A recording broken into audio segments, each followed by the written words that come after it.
Hello friends, myself Amit Rai अपने इस YouTube channel MSc पर आप सभी दोस्तों का स्वागत करते हैं। फ्रेंड्स, आज हम लोग इस वीडियो में सर्कल से रिलेटेड जितने भी थ्योरम हैं उसको मिल करके समझने का प्रयास बढ़ते हैं अपने पहले थ्योरम की तरफ। A straight line drawn from the centre of a circle to bisect a chord, यानी किसी भी सर्कल के अंदर सेंटर से एक ऐसी स्ट्रेट लाइन ड्रा की गई हो, एक ऐसी सीधी रेखा खींची गई हो जो कार्ड को बाइसेक्ट कर रही हो। इट मीन्स जो जीवा है उसको दो बराबर भागों में बांट रही हो। तो विच इज नॉट डायमीटर, यानी ये जो सेंटर से जो केंद्र से रेखा खींची गई है, जो लाइन ड्रा की गई है वो डायमीटर नहीं है, इस परपेंडिकुलर द कार्ड, यानी वो क्या होगी, इस कार्ड पर क्या होगी सर, परपेंडिकुलर होगी। यानी कहने का सीधा सीधा मतलब है कि अगर किसी सर्कल के अंदर सेंटर से उसके सामने वाली कार्ड पर कोई एक ऐसी लाइन ड्रा की जा रही है जो बाइसेक्ट है, जैसे यहां लिखा हुआ है AD is equal to BD, bisect यानी बाई यानी टू, सेक्ट यानी पार्ट, ये दोनों पार्ट अगर आपस में इक्वल है तो ये जो लाइन ड्रा की जाएगी, जो रेखा खींची जाएगी, वो इस पर क्या होगी, परपेंडिकुलर। इसको आप शॉर्ट में समझ सकते हैं, if AD equal to BD then OD is perpendicular on AB, यानी किसी वृत्त के अंदर केंद्र से किसी जीवा पर खींची गई रेखा यदि उसको समद्विभाजित करती है, यानी बाइसेक्ट कर रही है, वह इस पर क्या होगी, लंब होगी। इट मींस परपेंडिकुलर होगी। और सर इसी का जस्ट अपोजिट सेकंड थ्योरम हम देख लेते हैं।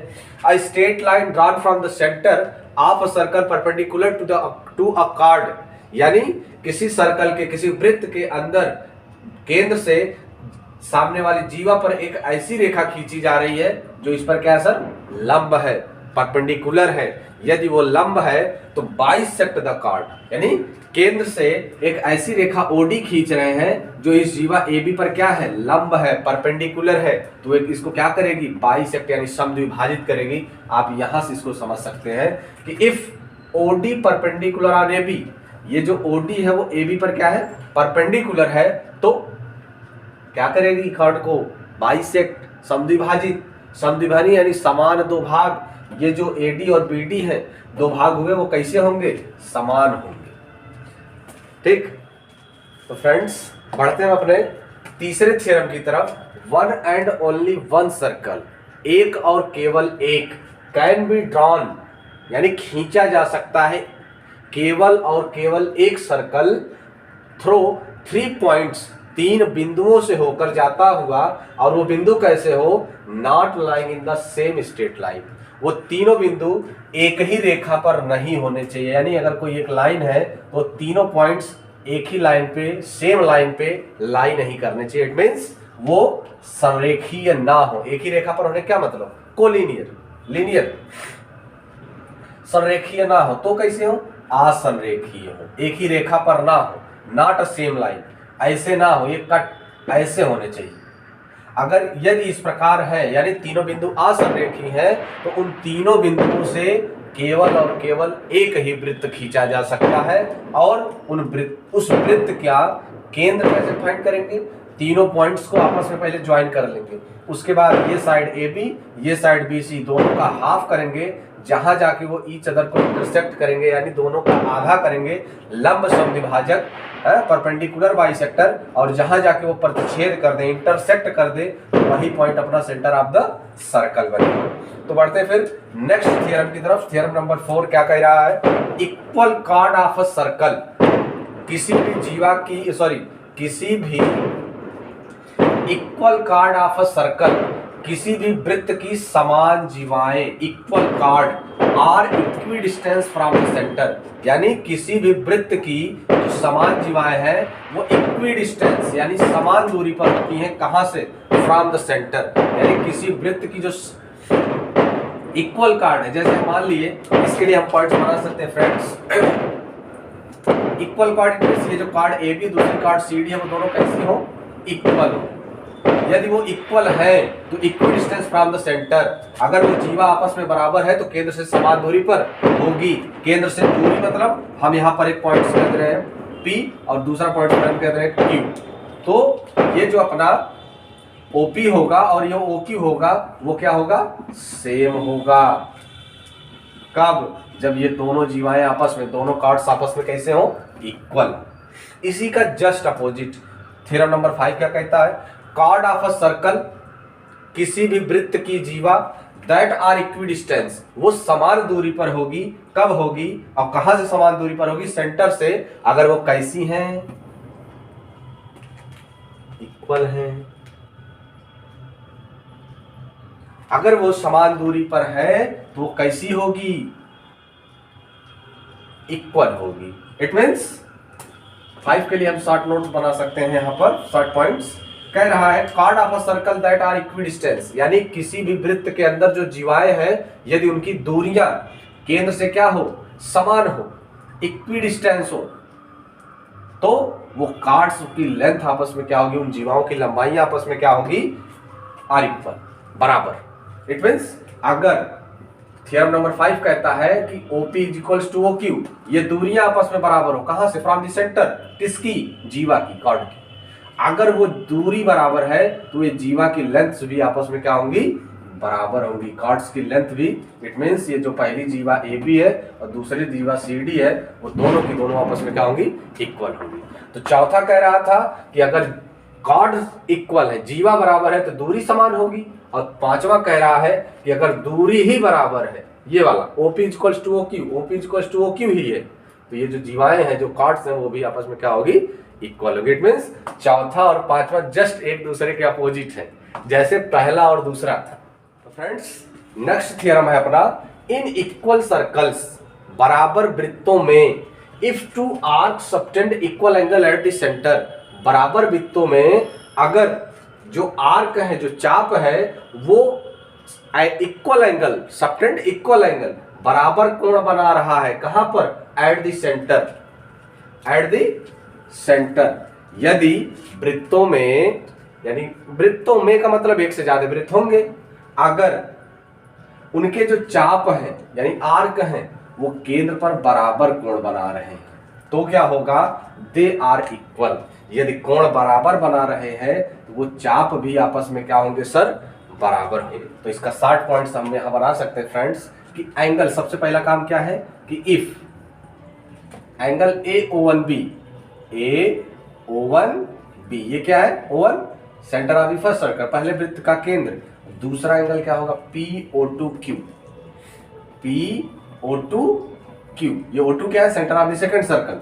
अगर ये कोण, केंद्र पर बनने वाले कोण आपस में बराबर हैं, तो ये कोण, ये जो एंगल आर्क बनाए हुए हैं, जो ये कोण, जो चाप बनाया हुआ है केंद्र पे, वो चाप भी आपस में क्या होगा, बराबर होगा। It means arc AMB equals to arc PNQ। तो फ्रेंड्स सीधा सीधा सा मतलब ये है कि यदि दो वृत्तों में, दो या दो से अधिक वृत्तों में किसी चाप द्वारा केंद्र पर यदि बराबर कोण बनाया गया है, तो यानी जो सेंटर पे एंगल सबटेंड हुए हैं वो आपस में इक्वल हैं, तो वो जो आर्क होंगे, जो चाप होंगे, वो भी आपस में बराबर होंगे। और इसी का जस्ट अपोजिट अपना थ्योरम 7 है। क्या कह रहा है 7th थ्योरम, इन इक्वल सर्कल्स, यानी दो बराबर वृत्तों में, बराबर वृत्तों मतलब सर्वांगसम वृत्त, in equal circles if two arcs are equal, यानी यदि इन वृत्तों में ये जो आर्क है, पहला आर्क AMB और PNQ, देखिए यहां पर एक डैश, तो यहां भी हम सिंगल डैश लगाए, यानी सीधे सीधे हम डिनोट ये करना चाह रहे हैं कि जो AMB है वो PNQ की क्या है, बराबर। अगर वो PNQ के बराबर होगा तो इसका मतलब if two arcs are equal, ये दोनों जो आर्कवा है, जो चपवा है, वो आपस में क्या होंगे, बराबर। अगर वो चाप ही बराबर हो गए तो they subtend equal angle at the centre of the circle, यानी यदि वृत्तों के चाप आपस में बराबर हो गए तो उनके द्वारा केंद्र पर बनाया गया कोण भी आपस में क्या होगा, बराबर होगा। ऐसा अगर हमको प्रश्न में मिलेगा तो अकॉर्डिंग टू थ्योरम फट से हम लिख देंगे, यदि ये चाप आपस में, यदि आर्क आपस में बराबर है, तो ये जो एंगल सबटेंड होंगे एट द सेंटर, यानी केंद्र पे जो कोण बनेंगे, तो वो भी आपस में क्या होगा, बराबर होगा। तो यहाँ पर हम शॉर्ट पॉइंट्स क्या लिख सकते हैं कि यहाँ पर जो आर्क है वो इक्वल है, यानी पहला आर्क क्या है सर, AMB है, और वो किसके इक्वल्स हो जाए, दूसरा आर्क क्या सर, पी एन क्यू के। यदि arc if arc are equal then angle subtend at the centre will be also equal. तो केंद्र पर बनने वाले कोण भी आपस में क्या होंगे, बराबर होंगे। तो पहला कोण क्या हो जाएगा, A O one dash O one B, A O one B is equals to P O two Q. ये O1 O2 क्या है, centre of the first and second circle, पहले और दूसरे वृत्त के केंद्र हैं। तो यहां पर क्या था कि यदि कोण आपस में बराबर है तो चाप बराबर होंगे, और यहां पर जस्ट उसका अपोजिट, यदि चाप आपस में बराबर होंगे तो कोण भी आपस में क्या होंगे, बराबर। यानी equal arcs subtend the equal angle at the centre. तो फ्रेंड्स अपना नेक्स्ट थ्योरम है, in equal circle it mean same circle, एक ही सर्कल में भी ऐसा पॉसिबल है। If two chords are equal, यानी ये जो दोनों कार्ड्स हैं, पहली कार्ड्स ए बी, दूसरी कार्ड्स पी क्यू, यानी जीवा ए बी और पी क्यू वो कैसी हैं, equal, they cut off equal arc. ये जो दोनों आर्क बनाएंगे, चाप बनाएंगे, वो आपस में क्या होगा, इक्वल होगा। इट मीन्स शॉर्ट नोट इसका हम देना चाहें, हम लोग बनाए तो यहां बन सकता है, क्या करा है, टू कार्ड्स आर इक्वल, ये दोनों कार्ड है यानी जो जीवा है वो आपस में क्या हो, बराबर हो। यानी जो पहली वृत्त की जीवा ए बी है वो दूसरे वाली पी क्यू के क्या हो सर, इक्वल हो। अगर वो जीवाएं इक्वल है, वो कार्ड्स आपस में इक्वल हैं, तो दे कट ऑफ इक्वल आर्क, तो वो बराबर चाप काटती हैं। यानी ये जो चाप यानी आर्क ए एम बी है वो पी एन क्यू के क्या होगा सर, बराबर। तो जो फर्स्ट आर्क अपना है ए एम बी वो दूसरे वाले आर्क यानी पी एन क्यू के क्या होगा सर, बराबर होगा। तो क्लियर है, यानी अगर कॉर्ड्स इक्वल है तो ये जो आर्क होंगे वो आपस में क्या होंगे, इक्वल होंगे। और उसी का जस्ट अपोजिट थ्योरम 9 क्या कह रहा है, in equal circle it mean same circle भी हम कह सकते हैं। If two arc are equal, उसी का जस्ट अपोजिट, उसमें कॉर्ड इक्वल देके आर्क इक्वल बोल रहा है कि ऐसा होगा, कॉर्ड इक्वल दे दिया, कह रहा आर का तब क्या कहा जाएगा, इक्वल है। और इसी में जस्ट 9th में उसका जस्ट अपोजिट क्या कह रहा है, if two arc are equal, यानी यदि दो चाप आपस में बराबर है, the chords of the arc are also equal, यदि ये आर्क ही आपस में बराबर हो गए हों, चाप ही बराबर है, ये जो कार्ड होंगी वो आल्सो इक्वल, इट मीन्स वो क्या होंगी, खुद ब खुद आपस में बराबर होंगी। ये प्रोसेस एक सर्कल में भी हो सकता है। ये जैसे सेंटर वो ले लें, पहला ये, दूसरा इधर ले लें, अगर इनको इससे मिला दें तो ये कॉर्ड होगी, यहाँ हम कह दें ए बी, यहाँ कह दें पी क्यू। तो यदि ये ए एम बी पहला आर्क, दूसरा पी एन क्यू के क्या होगा सर, बराबर, तो ये जो कॉर्डवा है ए बी उसको हम किसके इक्वल बोल देंगे, पी क्यू के। तो ऐसा जरूरी नहीं है कि वो अलग अलग ही सर्कल में ऐसा पॉसिबल है, नहीं सेम सर्कल में भी, इसीलिए तो इक्वल सर्कल बोला जा रहा है। और करके आप लिख सकते हैं सेम सर्कल। तो यहाँ क्या कह रहा था, आर्क आर इक्वल, आर्क पहला क्या है सर, इसका पॉइंट्स बना लें ए एम बी, दूसरे का आर्क क्या होगा पी एन क्यू। अगर आर्क बराबर तो कॉर्ड भी बराबर होंगी, आर आल्सो इक्वल, यानी चाप बराबर तो जीवा भी क्या होगी, खुद ब खुद बराबर होगी। तो हम तुरंत बोलेंगे अकॉर्डिंग टू थ्योरम, क्वेश्चन में ही अप्लाई करके दिखाएंगे A B equal to P Q, तब कुछ ज़्यादा ही समझ में आएगा। तो अपना नेक्स्ट थ्योरम है, ऑफ एनी टू कार्ड्स, यानी किसी भी वृत्त के अंदर दो जीवाएं, shows that the one which is longer, यानी इन दोनों जीवाओं में से, यानी दोनों कार्ड्स में से जो लॉन्गर है, जो बड़ी है, is nearer to the center, यानी किसी भी वृत्त के अंदर अगर दो जीवा हैं तो उसमें से जो जीवा बड़ी होगी यानी लॉन्गर होगी वो सेंटर के क्या होगी, नियरर यानी पास होगी। तो हम यहाँ लिख सकते हैं if A B is greater than C D, यानी जो पहली कार्ड ए बी है वो दूसरी से क्या है, ग्रेटर है, लॉन्ग है, longer is nearer to the centre, A B is greater than C D, जो ए बी है वो सी डी से क्या है, बड़ी है।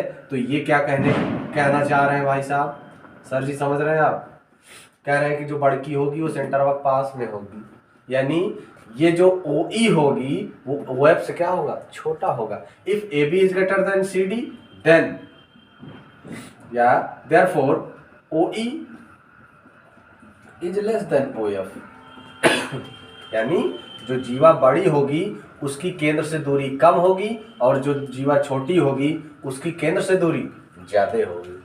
और जस्ट इसी का अपोजिट थ्योरम नंबर 11 कह रहे हैं भाई साहब, देखिए क्या कहना चाह रहे हैं।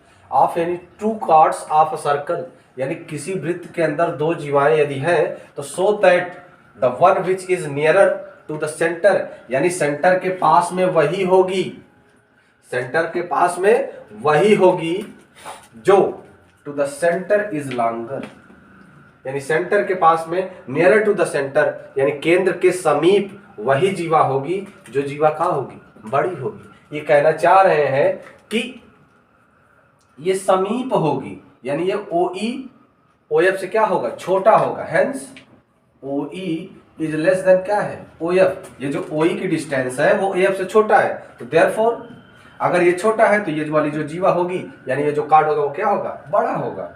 यानी ये कार्ड अपना हो गया AB और दूसरा कार्ड किससे बड़ा होगा, CD से।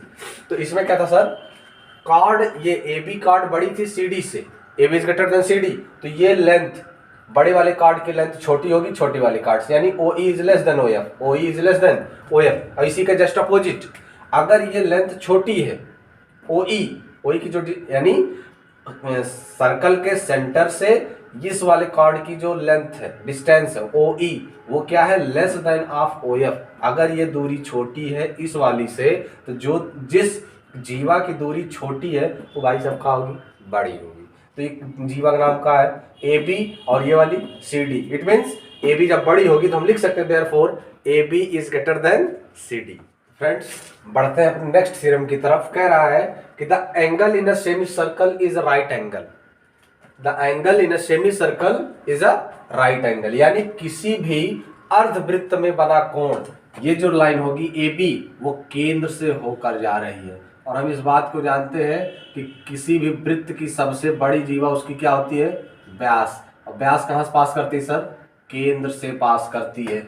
अगर व्यास है ये तो व्यास क्या करता है, डायमीटर क्या करता है, सर्कल को दो पार्ट में डिवाइड करता है, यानी किसी भी वृत्त को उसका व्यास क्या करता है, दो भागों में बांट देता है और प्रत्येक भाग अर्धवृत्त कहलाता है। और यहाँ पर थ्योरम कह रहा है कि अर्धवृत्त में बना कोण क्या होता है, समकोण होता है। इट मीन्स हम तुरंत लिखेंगे according to theorem angle ACB is equals to 90 degree, ACB is equals to 90 degree. तो इस मान लीजिए क्वेश्चन हम फॉर एग्जांपल लेके चलना चाह रहे हैं। एक अपना क्वेश्चन ये है, एक लाइन है जो सेंटर से पास कर रही है यानी डायमीटर ऑफ द सर्कल, ये हो गया AB और यहाँ पर एक पॉइंट C ले रहे हैं। अगर ये सेंटर से पास हो रहा है तो ये डायमीटर हो गया, और डायमीटर हुआ तो ये ऊपर सेमी सर्कल नीचे सेमी सर्कल, तो ये जो और यहाँ का एंगल मान लीजिए दे दिया 30 डिग्री। तो हमसे कह रहा है कि find the value of angle ABC, यही वाले एंगल ऑफ वैल्यू बता दीजिए।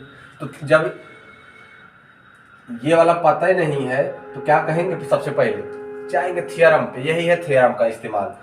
क्या कह रहा था, सेंटर से पास कर रहा है तो ये व्यास हो गया, व्यास का करता है वृत्त को दो बराबर भागों में बांट देता है फट से, तो अर्धवृत्त बन गया। और अर्धवृत्त में बना कोण हम फट से जानते हैं कब, 90, राइट एंगल।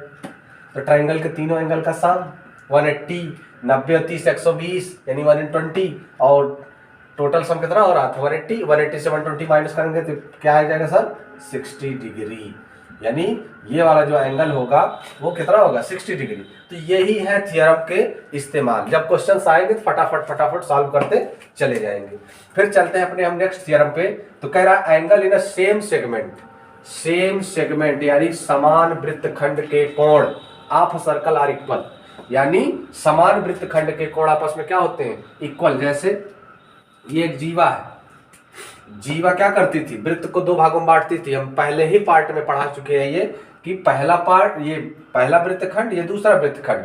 ये क्या है, बड़ा चाप है यानी दीर्घ वृत्तखंड, ये वाला छोटा है तो इसको क्या कहते थे, लघु वृत्तखंड। तो हमसे कह रहे हैं कि एक ही वृत्तखंड के कोण यानी सेम सेगमेंट, चाहे वो दीर्घ वाले में बने, चाहे वो दोनों लघु वाले, चाहे वो मेजर सेगमेंट के दोनों हो, चाहे वो दोनों माइनर सेगमेंट के हो, तो क्या कह रहा है कि सेम सेगमेंट में जो एंगल सबटेंड होगा वो क्या होगा, आर इक्वल, यानी ये जो एंगल होंगे वो क्या होंगे, बराबर होंगे अगर वो एक ही वृत्तखंड के कोण है। यानी कि मतलब सीधा सीधा हमारा तात्पर्य ये है कि एक ही जीवा एक कोण बनाए। देखिए ए बी ही यहां बनाई डी पर और यही ए बी जीवा इस सी पर बनाई। अगर एग्जाम्पल के रूप में अगर क्वेश्चन इस पे आ जाए, अगर हमसे कोई कह रहा है एंगल 30 डिग्री है, तो तुरंत थ्योरम क्या कहता है, same segment of a circle are equal. अगर एक ही जीवा कोण बना रही है सर्कल पे, सर्कल यानी सरकमफ्रेंस पे, क्या होगी, एक ही आर कॉर्ड है तो तुरंत जितना ये होगा उतना ही ये भी होगा। इट मींस ये भी क्या हो जाएगा, 30 ही होगा। It means angle C is equal to angle D when the angle subtend at the circle by the same arc, circle by the same chord या same segment, angle of the same segment, एक ही वृत्तखंड के कोण। और एक चीज notes में आप लिखे हैं, angle made bye an arc at the centre of the circle, यानी किसी भी चाप के द्वारा उसके केंद्र पर बनाया गया कोण is equals to twice of the angle made by the arc at the same side of the circumference. इसका मतलब अगर ये 30 है ये उसका क्या होगा, ट्वाइस होगा। कब, जब ये सेम आर्क सेंटर पे भी, सॉरी सेम कॉर्ड सेंटर पे भी सबटेंड करे और वही सरकमफ्रेंस पे भी, यानी उधर ही के सेम सेगमेंट में करे। तो ये जो सेंटर वाला होगा वो इधर जो सरकमफ्रेंस पे होगा उसका जस्ट डबल। अगर ये 630 है तो ये कितना होगा सर, 60 होगा। अगर ये 60 होते तो ये 120 होता। जितना भी होगा जस्ट डबल करिएगा। नेक्स्ट थ्योरम है the sum of either pair of the opposite angle of cyclic quadrilateral is 180 degree, यानी किसी भी चक्रीय चतुर्भुज के सम्मुख कोणों का योग 180 होता है। अब चक्रीय चतुर्भुज क्या है, यानी ऐसा चतुर्भुज, ऐसा कोई क्वाड्रिलेटरल, साइक्लिक क्वाड्रिलेटरल क्या है, ऐसा कोई क्वाड्रिलेटरल जिसके चारों points lie on the circle, circle वृत्त के ऊपर हो, यानी ए बी सी डी कहाँ हो, कुल वृत्त के ऊपर हो, सर्कल पर हो, तो ऐसा क्वाड्रिलेटरल जो होगा साइक्लिक क्वाड्रिलेटरल, चक्री चतुर्भुज। तो ये थ्योरम क्या कहना चाह रहा है कि चक्री चतुर्भुज के आमने सामने के कोणों का योग, यानी एंगल ए का अपोजिट एंगल क्या है सी, इनका योग है यानी सम कितना होगा 180। उसी टाइप से बी का कौन होगा, डी होगा। तो हम यहाँ कहेंगे sir angle B is equals to angle D और इसको हम लिखेंगे 180 अकॉर्डिंग टू थ्योरम। फिर इसके कुछ नोट्स पॉइंट्स, इसके दो प्रॉपर्टी और होते हैं सर, जरा ध्यान दीजिएगा। अगर इसके एग्जांपल हम लेना चाहें, अगर हम कहते हैं यहाँ का एंगल 70 है तो यहाँ का एंगल कितना होगा, sum of opposite angle of a cyclic quadrilateral is 180। अगर ये 70 है तो 110 आना पड़ेगा, तभी ना दोनों का सम 180 बनेगा सर। अच्छा सर ये बात है, अरे वाह, अच्छा सर ऐसा है क्या, और क्या सर, अभी तो बहुत कुछ बाकी है। चलिए नोट्स पॉइंट देख लेते हैं फट से। पहला पॉइंट कह रहा है if a pair of opposite angle of a quadrilateral, यानी अपोजिट पेयर, विपरीत कोण किसके, क्वाड्रिलेटरल, किसी भी चतुर्भुज के अगर विपरीत कोणों का जो विपरीत कोण है वो क्या है, सप्लीमेंट्री, यानी समपूरक, यानी उनका योग 180 बने, then the quadrilateral is cyclic. यानी किसी वृत्त में एक ऐसा क्वाड्रिलेटरल है जिसके अपोजिट एंगल ईच अदर के सप्लीमेंट्री, सप्लीमेंट्री यानी समपूरक, समपूरक यानी दोनों कोणों का योग 180 आए बस, यानी इसी का अपोजिट बोल रहे हैं सर आप, इसी को उल्टा एकदम बोल रहे हैं। क्या करिए सर, थ्योरम है कह रहा तो उल्टा बोलना पड़ेगा। कह रहा है कि अपोजिट एंगल क्या हो, supplementary to each other, then the quadrilateral is cyclic. ये जो चतुर्भुज बनेगा, मान लीजिए एम एन ओ पी, ये जो क्वाड्रिलेटरल होगा साइक्लिक बोला जाएगा। कब, जब उसके अपोजिट एंगल का सम 180, या फिर हम कह दें opposite angle supplementary to each other. Next point क्या कह रहा है, if one side of a cyclic quadrilateral, यानी किसी भी चक्री चतुर्भुज का एक side is produced then the exterior, यानी उसको बाहर की तरफ क्या कर दिया जाए, बढ़ा दिया। जैसे मान लीजिए एक चक्री चतुर्भुज था, इसके हम एक साइड को क्या किए सर, थोड़ा सा बाहर की तरफ क्या कर दिए, बढ़ा दिए। यहाँ पर एक एक्सटीरियर एंगल सबटेंड होगा, एक्सटीरियर एंगल सो फॉर्म्ड, यानी जो एक्सटीरियर एंगल बना is equals to the interior opposite angle. ये वाला जो एंगल होता है सर वो अपने अपोजिट इंटीरियर के इक्वल होता है। इट मीन्स हम कह सकते हैं, अगर हम रुक जाइए पहले थोड़ा सा नेमिंग कर लेते हैं, ए बी सी डी। अब देखिए इधर एक पॉइंट जो इसकी वन साइड क्या किए, एक्सटीरियर किए थे, प्रोड्यूस किए थे, यानी बाहर की तरफ बढ़ा दिए थे भाई, इस कोण बन गया भाई सीधा सीधा, यानी A B C D naming करने के बाद कर लिए। उसके बाद इसकी जो एक साइड हमें प्रोड्यूस किए थे हम लेट कर लिए ई तक गया है, तो ये जो सी बी ई ये जो एंगल होगा वो एक्सटीरियर एंगल आपका साइक्लिक क्वाड्रिलेटरल बोला जाएगा, और ये उसका जस्ट अपोजिट इंटीरियर एंगल होगा। तो ये साइक्लिक क्वाड्रिलेटरल की केस में उसका एक्सटीरियर एंगल अपने अपोजिट इंटीरियर के इक्वल होता है। इट मीन्स जितना ये होगा उतना ये भी होगा, यानी हम यहाँ लिख सकते हैं angle E B C is equals to angle D. अगर भाई साहब ये मान लीजिए 110 है तो ये भी डायरेक्ट अकॉर्डिंग टू थ्योरम क्या लिखेंगे 110, और इसका तो आप जान ही रहे हैं ईच अदर के सप्लीमेंट्री होंगे। यहाँ कह रहा था कि साइक्लिक क्वाड्रिलेटरल के अपोजिट एंगल के जो पेयर होते हैं वो क्या होते हैं, उनका सम 180 होता है। तो ये 3 पॉइंट्स मेनली किसके लिए है, साइक्लिक क्वाड्रिलेटरल के लिए है। तो फ्रेंड्स नेक्स्ट वीडियो में हम सर्कल के टेंजेंट और सीकेंट से रिलेटेड जो थ्योरम है, यानी स्पर्श रेखा और छेदक रेखा से रिलेटेड कुछ ही प्रमेय है, उसको नेक्स्ट वीडियो में लाने के बाद एक्सरसाइजेस शुरू करेंगे। धन्यवाद, जय हिंद।